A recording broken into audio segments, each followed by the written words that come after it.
Hi everyone, welcome back again हमारे इस series के अंदर जिसके अंदर मैं आपको इम्पोर्टेंट वोकैबुलरीज़ करा रहा था। सभी एसएससी एस्पायरेंट्स के लिए ये सीरीज़ आपकी इम्पोर्टेंट रहेगी। इससे पहले हमने 2 सेशंस अपने कंप्लीट किए थे। आपकी इस सीरीज़ का होगा ये थर्ड पार्ट। इस कंप्लीट प्लेलिस्ट का लिंक आपको इस वीडियो के डिस्क्रिप्शन में मिल जाएगा। इसके अलावा अगर आप लोगों से मुझसे पर्सनली कनेक्ट करना है तो ये मेरा इंस्टाग्राम यूज़र नेम है। आप मुझे वहाँ पर अपने मैसेजेस ड्रॉप करके कोई भी गाइडेंस की अगर आपको ज़रूरत होती है तो मुझसे बात कर सकते हैं। ये मेरे टेलीग्राम का यूज़र नेम है। इन दोनों ही चीज़ों के डायरेक्ट लिंक आपको इस वीडियो के डिस्क्रिप्शन में मिल जाएँगे। आप वहाँ पर कनेक्टेड होके मुझसे अपनी बातें कर पाओगे। तो चलिए सेशन को स्टार्ट करते हैं।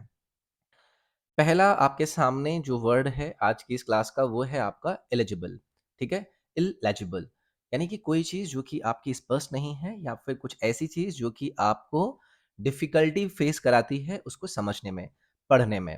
तो something which is difficult to read और इम्पॉसिबल टू रीड आप उसको बोल दोगे इलएजिबल यानी कि कोई चीज़ अगर अस्पष्ट है तो वो आपकी कहलाएगी इलएजिबल। अगर मैं आपसे बात करूँ कि इसका सिनोनिम या फिर कुछ ऐसे शब्द जो कि इससे आपको रिलेटेड नज़र आएँगे, तो इसमें सबसे पहला तो आपका यही हो जाएगा कि कोई चीज़ आपकी अनरीडेबल है, ठीक है? अनरीडेबल आपका सबसे पहला शब्द बन जाएगा। इसके अलावा आप इसको इनडेसिफरेबल बोल सकते हैं, ठीक है? डेसिफरेबल, ठीक है भई? इनडेसिफरेबल यानी कि वही है जिसको आपने समझ नहीं पाए, आप उसको डेसिफर नहीं कर पाए, तो वो आपके लिए एक एलिजिबल चीज़ें होगी यानी कि अस्पष्ट चीज़ें होंगी। इसके अलावा स्क्रॉल्ड एक शब्द होता है, इसको भी आप यूज़ कर सकते हैं। कोई ऐसी चीज़ जो कि आपकी समझ के परे है, तो ये आपके कुछ ऐसे शब्द हो जाएँगे जो कि इलिजिबल से आपके सिनोनिमस होंगे, याद रखना है। अगला सवाल यानी कि अगला वर्ड जो आपके सामने है वो है आपका इनकरेजिबल। कोई ऐसी चीज़ जिसको आप करेक्ट ही नहीं कर सकते। कुत्ता है मानेगा नहीं अपनी कुत्तों वाली हरकत से, यानी कि चीज़ों को तोड़-फोड़ करेगा ही, ठीक है? इनकरेजिबल यानी कि कोई ऐसी चीज़ जिसके अंदर एक आपको ऐसी हैबिट्स नज़र आ रही हैं जिनको आप कभी इम्प्रूव या फिर चेंज नहीं कर सकते। समथिंग या फिर कोई ऐसी हैबिट किसी की जिसको आप चेंज नहीं करा सकते, उसको आप बोलोगे असंशोधनीय। संशोधन ही नहीं कर सकते तो वो आपका कहलाएगा इनकरेजिबल। इससे मिलते-जुलते शब्द आपके क्या हो जाएँगे? आप ये बोल सकते हैं कि कोई चीज़ जो कि आपकी रिफ़ॉर्मेबल ना हो तो अनरिफ़ॉर्मेबल। मैं यहाँ पर लिख सकता हूँ अनरिफ़ॉर्मेबल आपका हो जाएगा। कोई चीज़ जो कि कन्फर्म्ड है, ठीक है? मतलब ऐसा ही होगा, इसको आप बदल नहीं सकते हो। मतलब आप उसको चाहे करेक्ट ना कर पाएँ लेकिन कोई चीज़ अगर कन्फर्म्ड है, तो वो आपकी इनकरेजेबल हो जाएगी। इसमें एक और शब्द आपसे आपके एग्ज़ाम में पूछा जाता है, वो होता है आपका इनवर्टरेट। ठीक है? जिसको आप बदल ही ना पाओ, आप चेंज ना कर पाओ, वो भी आपका इसका सिनोनिमस बन जाएगा। आप किसी चीज़ को अगर हैबिचुअल बोलते हो, तो ये भी देखो आपका वही वाला शब्द देगा जिसको आप करेक्ट नहीं कर पा रहे हो। इसकी तो हैबिट ही है ये, बदला ही नहीं जा सकता उसको। तो ये आपका इनकरेजेबल बनता, जिसका हमने अर्थ जान लिया something which can not be corrected और चेंज इज़ इनकरेजेबल। ठीक है? आगे आइए। अगला वर्ड आपको दिया गया है इंसोम्निया। बहुत ज़्यादा लोग इसको यूज़ करते हुए नज़र आते हैं। मैं आपसे सीधा-सीधा इसका सिनोनिमस अगर दूँ, तो इसे आप बोल सकते हैं स्लीपलेसनेस। आपको नींद ही नहीं आती है, एक ऐसी परिस्थिति यानी कि कंडीशन जिसके अंदर आपको निंद्रा ही नहीं आ रही है, आपकी आँखें फटी की फटी मतलब आपको कुल मिलाकर नींद नहीं आ रही है, ठीक है? तो अनिद्रा हो जाएगा। इसके अलावा और क्या इसका सिनोनिमस बन सकता है? रेस्टलेसनेस बोल सकता हूँ मैं, ठीक है? रेस्टलेसनेस आप इसका सिनोनिमस यूज़ कर सकते हैं। तो इनसोम्निया आपको नींद ही नहीं आ रही है, ऐसी कंडीशन जहाँ पर आप सोने में असमर्थ हैं, इनसोम्निया।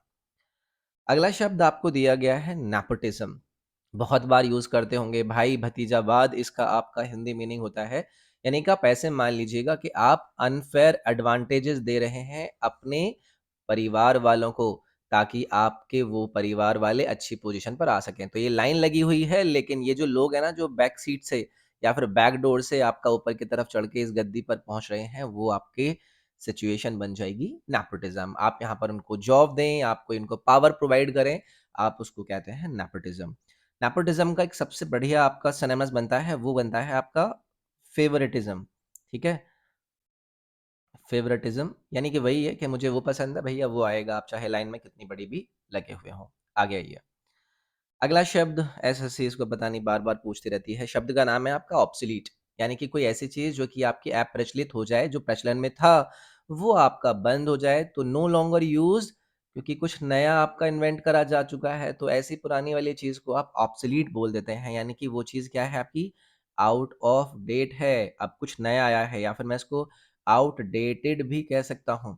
इसके अलावा मैं इसको एक और शब्द यूज़ होता है, वो होता है आपका आउटमोडेड। ये भी एक शब्द आपको याद रखना है। ओल्ड फैशन्ड आप बोल सकते हैं, ठीक है? ओल्ड फैशन्ड आप बोल सकते हैं, या फिर बस बहुत है, ऑब्सोलीट आपको याद रखना है। जो चीज़ आपकी प्रचलन से बाहर हो जाए, कुछ नई चीज़ आ जाने की वजह से, तो उसको आप ऑब्सोलीट कहते हैं, ठीक है? आगे आइए। अगला वर्ड आपको दिया जा रहा है पैट्रिसाइड, यानी कि कोई अगर अपने पिताजी को निपटा दे तो दैट मीन्स उसने क्या कर दिया? पैट्रिसाइड कर दिया। एक ऐसा जुर्म, एक ऐसा क्राइम जहाँ पर अपने पिताजी की हत्या कर दी जाए, वो कहलाएगा आपका पैट्रिसाइड, ठीक है? तो फादर किलर ही बोल सकता हूँ, इसका क्या ही सिनोनिम मैं बताऊँ? सिंपल है, पैट्रिसाइड पिताजी को निपटाने वाला पार्ट।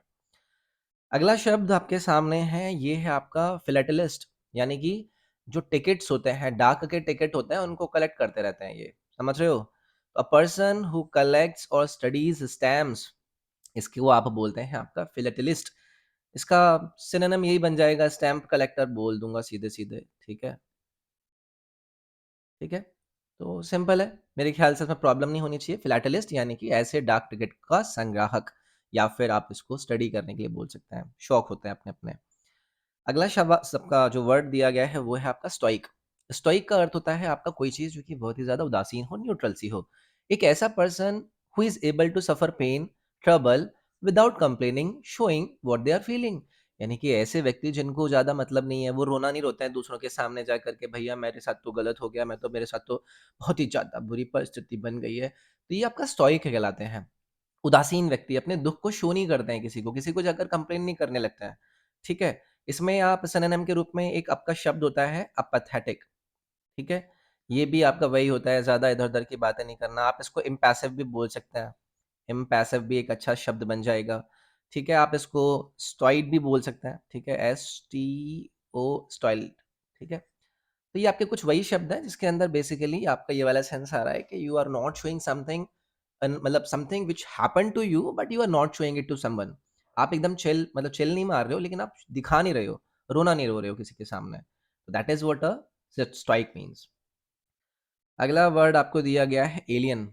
एलियन विदेशी, something which is hostile, strain होती है या फिर आपको फ्राइटन करती है, जो कि आपका जनरली जो होते हैं लोग उससे थोड़ी-सी अलग है। मतलब बाहरी है, आप इसको फॉरेन बोल सकते हैं, मैं आपका फॉरेन शब्द यूज़ कर सकता हूँ। आप इसको ओवरसीज़ बोल सकते हैं, ठीक है? मतलब जो आपके यहाँ के जैसा है, ये वैसा नहीं दिख रहा है। आप इसको नॉन नेटिव बोल सकते हैं, ठीक है? आप इसको एक्सटर्नल बोल सकते हैं। तो these are some of the words. आप इसको अनफ़ैमिलियर भी बोल सकते हैं, है ना? ये आपके ऐसे शब्द हैं,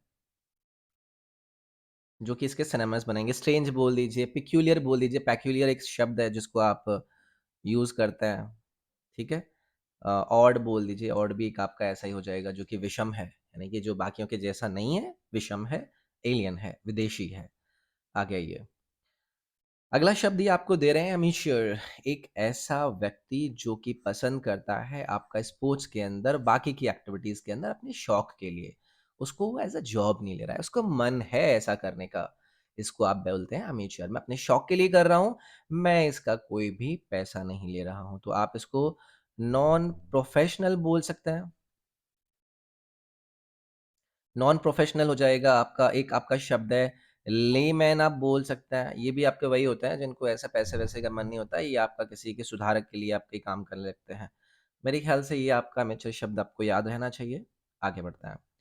अगला वर्ड आपको ये दे रहे हैं अमनीशिया। अमनीशिया यानी कि आपको अगर भूलने की बीमारी है तो आप अमनीशिया से ग्रसित हैं। एक ऐसी आपकी मेडिकल कंडीशन जिसमें कि किसी व्यक्ति को थोड़ा या फिर पूरा का पूरा मेमोरी का भूलने की जैसी सिचुएशन बन जाती है। तो आप इसके सिनोनिम्स के रूप में ब्लैकआउट यूज़ कर सकते हैं। ब्लैकआउट के अंदर आदमी ऐसा बौखलाया-बौखलाया घूमता है ना, आप इसको लेकर एक और शब्द यूज़ बोल सकते हैं, ये होता है आपका फ्यूज, ठीक है? फ्यूज यानी कि वही है कि आप मुरझा गए यानी कि आपको समझ में ही नहीं आ रहा है, हुआ क्या? एक और शब्द यूज़ करता है एसएससी स्टुपर। स्टुपर भी आपकी यही वाली परिस्थिति होती है जहाँ पर आप ऐसा बिहेव कर रहे होते हैं जैसे कि आपको कुछ समझ में नहीं आ रहा है, आपको पता ही नहीं है क्या हो गया आपके साथ। तो this condition is what we call amnesia, भूलने की बीमारी। अगला वर्ड आपके सामने है अनार्की, अराजकता, यानी कि एक ऐसी परिस्थिति किसी भी देश के अंदर या फिर किसी भी संस्था के अंदर जहाँ पर आपको कोई भी सरकार या फिर कोई भी ऑर्डर और कंट्रोल नहीं नज़र आ रहा है। तो आप इसका सबसे सटीक जो शब्द यूज़ कर सकते हैं ना, वो होगा आपका लॉलेसनेस, जहाँ पर कोई नियम, कानून, कंट्रोल, ऑर्डर है ही नहीं। आप इसके अंदर एक और शब्द यूज़ कर सकते हैं, जैसे कि रेवोल्यूशन की बात करते हैं। रेवोल्यूशन में भी तो आपका ऐसे ही होता है, ठीक है? इसके अलावा आप इसको मोबोक्रेसी भी बोल सकते हैं, ठीक है? यानी कि सबकी रूलिंग में कोई है नहीं, तो मॉब आपकी लगी पड़ी है कि हम देख लेंगे, हम देख लेंगे। तो अच्छा सवाल है, बहुत बार आप इसको यूज़ करते हुए न्यूज़पेपर के अंदर, अलग-अलग आर्टिकल्स के अंदर देखते होंगे। अनार्की यानी कि अराजकता, जहाँ पर आपकी किसी सरकार, कंट्रोल और ऑर्डर की अनुपस्थिति नज़र आए, याद रखना है।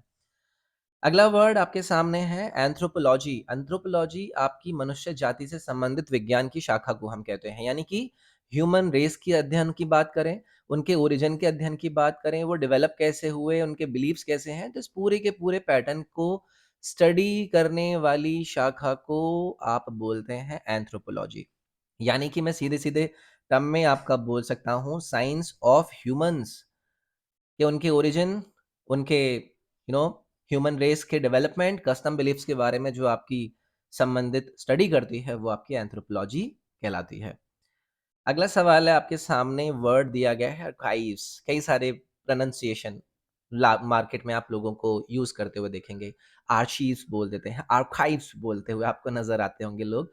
तो देखो, ये आपका एक कलेक्शन होता है जहां पर आप डॉक्यूमेंट्स की बात करें या फिर सरकारी दस्तावेजों की बात करें, आप किसी फैमिली के डॉक्यूमेंट्स की बात करें या फिर किसी संस्था के कुछ जरूरी ऐसे डॉक्यूमेंट्स को कलेक्ट करने की बात करें, तो उस सभी का संग्रह, इन सभी का कलेक्शन आपका कहलाता है आर्काइव्स। ठीक है? इसको अभिलेखागार भी कहा जाता है, चाहे आप सरकारी दस्तावेज़ों को कहीं पर रखने की बात करें। इसको लेकर शब्द में अगर रिकॉर्ड आपको वो देखना है, व सिनोनिम्स देखते हैं, तो रिकॉर्ड्स आपका बन जाएगा, कि भैया जो रिकॉर्ड है वो कैसे हैं। एक और शब्द होता है, वो होता है आपका एनल्स, ठीक है?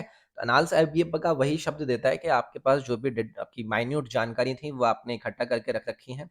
एक आपका होता है क्रोनिकल्स, आप यूज़ कर सकते हैं।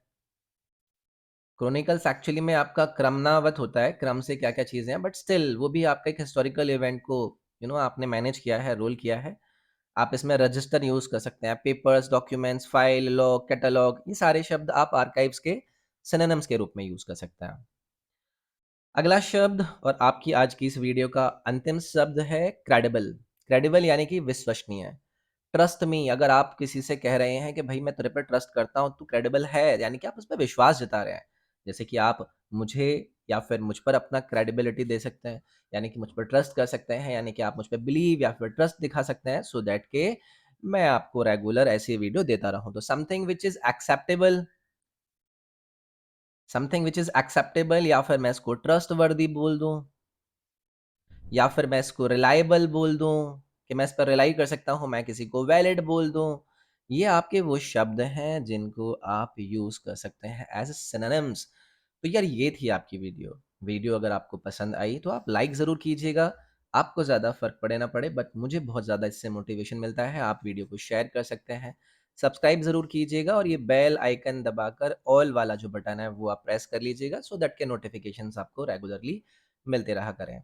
बाकी जो इंपॉर्टेंट लिंक्स हैं, इंस्टाग्राम, टेलीग्राम, इस कंप्लीट प्लेलिस्ट का लिंक, वो सभी आपको इस वीडियो के डिस्क्रिप्शन में मिल जाएँगे। आप वहाँ से उन चीज़ों को यूज़ कर सकते हैं। मिला जाएगा आपसे आपकी नेक्स्ट वीडियो के अंदर। अपना ख्याल रखिएगा। Thank you, take care, bye bye.